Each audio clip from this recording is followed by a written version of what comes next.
તો ભાઈ નમસ્કાર મિત્રો, ફરીવાર એક નવા વિડીયોમાં તમારું સ્વાગત છે. મિત્રો વાત કરી તો તમને બધા લોકોને ખબર છે કે ગુજરાતમાં ભાઈ જે ગણેશભાઈ ગોંડલ અને મિત્રો જે રાજુભાઈ સોલંકી છે મિત્રો એમ કીધું કાંડની જે હાલના ટાઈમમાં વિરોધ ચાલી રહ્યો છે. જે રીતે મિત્રો વાત કરી તો ભાઈ હાલના ટાઈમમાં મિત્રો ગણેશભાઈ ગોંડલ જેલમાં છે, પરંતુ મિત્રો તમને બધા લોકોને એ નહીં ખબર હોય કે મિત્રો રાજુભાઈ સોલંકી છે તેના ઉપર પણ મિત્રો 17 ગુના છે એ ભાઈ નોંધાઈ ગયેલા છે. સૌથી પહેલા તમને બધા લોકોને હું ઈ જણાવવા જઈ રહ્યો છું કયા કયા 17 ગુના છે, ક્યાં જગ્યાએ શું કામ કર્યું છે ભાઈ. તમને બધા લોકોએ અત્યાર સુધી કોઈએ પણ નહીં જણાવ્યું હોય, પરંતુ મિત્રો મને મળતી માહિતી મુજબ મળી રહી છે જાણકારી, એ રીતે તમને બધા લોકોને જણાવવા જઈ રહ્યો છું. જેમાં મિત્રો સૌથી પહેલા આપણી ચેનલમાં તમે નવા છો તો લાઈક કરો, શેર કરો અને ભાઈ સબસ્ક્રાઇબ કરવાનું બિલકુલ ભૂલતા નહીં.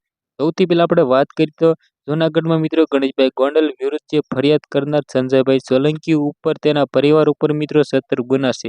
જેમાં મિત્રો વાત કરીએ તો હાલના ટાઈમમાં ગણેશભાઈ ગોંડલ પર હુમલાની ફરિયાદોના મામલા, જેમાં મિત્રો ફરિયાદી સંજયભાઈ સોલંકી અને તેના પરિવારમાં મિત્રો ગુનાહિતકાર ઇતિહાસ ધરાવે છે. જેમાં મિત્રો સૌથી પહેલા વાત કરીએ તો સંજયભાઈ સોલંકી તેના પરિવાર સામે 17 જેટલા ગુના નોંધાઈ ચૂક્યા છે અત્યાર સુધીમાં, જેમાં મારામારી, લૂંટ સહિત અનેક ગુનાઓ નોંધાઈ ચૂક્યા છે.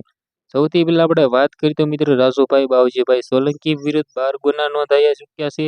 તેમાં મિત્રો દેવરાજુ સોલંકી વિરુદ્ધ મિત્રો 2 ગુના છે, સાથે સંજયભાઈ સોલંકી વિરુદ્ધ 3 ગુના છે.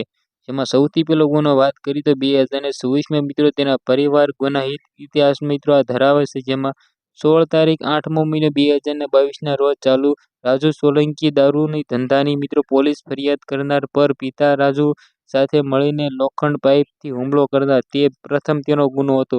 આગળ 27/9/2023ના રોજ ફરિયાદી રાજુ સોલંકી પર પોલીસ ફરિયાદ કરેલી હોય તેથી અદાવત રાખી ફરિયાદ કોર્ટમાં મુદ્દા મુજબ જે મિત્રો જથ્થા હતા.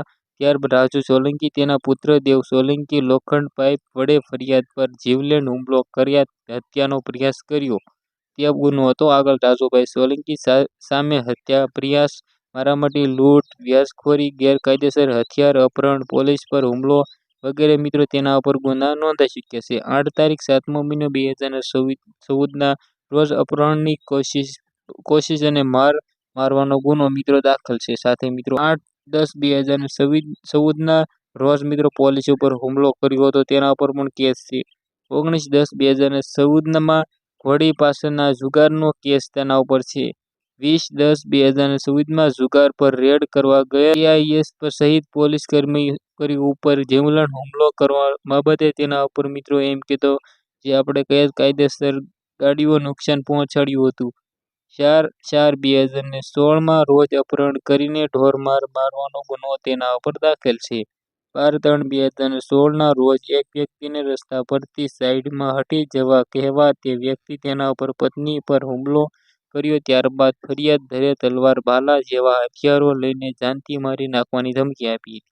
29/9/2017ના રોજ જૂની અદાવત ધારડિયા વડે હુમલો, મારમારી અને ગેરકાયદેસરની હથિયારોની ફરિયાદ. 14/12/2017ના રોજ જૂની અદાવત ફરિયાદના ઘરે જઈ સોડા બાટલો વડે હુમલો અને ફરિયાદ તેમજ તમાશો બતાવી જાનથી મારી નાખવાની ધમકી આપનાર.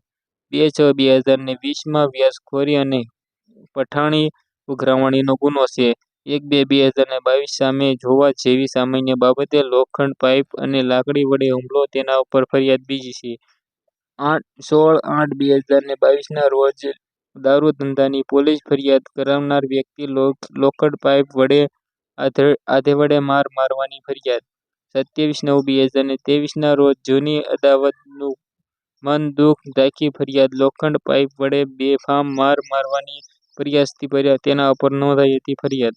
સંજય સોલંકી સામે નોંધાયેલા ગુનાઓ. 12/3/2016ના રોજ એક વ્યક્તિને રસ્તા પર હટી જવા કહેતા સંજય સોલંકી અને તેના પિતા રાજુ સહિતના શખ્સો તે વ્યક્તિ અને તેની પત્નીને મારીને તે હુમલો તેના ઉપર ફરિયાદ દાખલ છે. 28/6/2023ના રોજ મધુરમ ગેટ પાસે ફરિયાદીઓ દાંડિયા ક્લાસ સ્ટીકર ચોંટવાની ના કહેતા સંજય સોલંકી સહિત શખ્સો ફરિયાદી પર પથ્થર, લોખંડ પાઇપથી કર્યો હતો જીવલેણ હુમલો. છેલ્લો હુમલો હતો 19/8/2023ના રોજ દારૂ પીધેલ હાલમાં મળી આવેલ પ્રોહિબિશન ગુનો નોંધાયો હતો. તો મિત્રો આ હતા તેના પરિવાર ઉપર કુલ 17 જેટલા ગુનાઓ. તો આ વિડીયો વિશે તમારું શું કેવું છે કમેન્ટ કરવાનું બિલકુલ ભૂલતા નહીં. આની કોઈ પણ પ્રકારની પુષ્ટિ કરતા નથી, પરંતુ મળતી માહિતી મુજબ આ બધા મિત્રો અમને માહિતી મળી આવી છે. તો આના વિશે શું કેવું છે કમેન્ટ કરવાનું ભૂલતા નહીં. આજના વિડીયોમાંથી આટલી જ માહિતી. આપણે એક નવા ઇન્ટરેસ્ટિંગ વિડીયો સાથે મળી, ત્યાં સુધી બધા લોકોને જય હિન્દ, જય ભારત.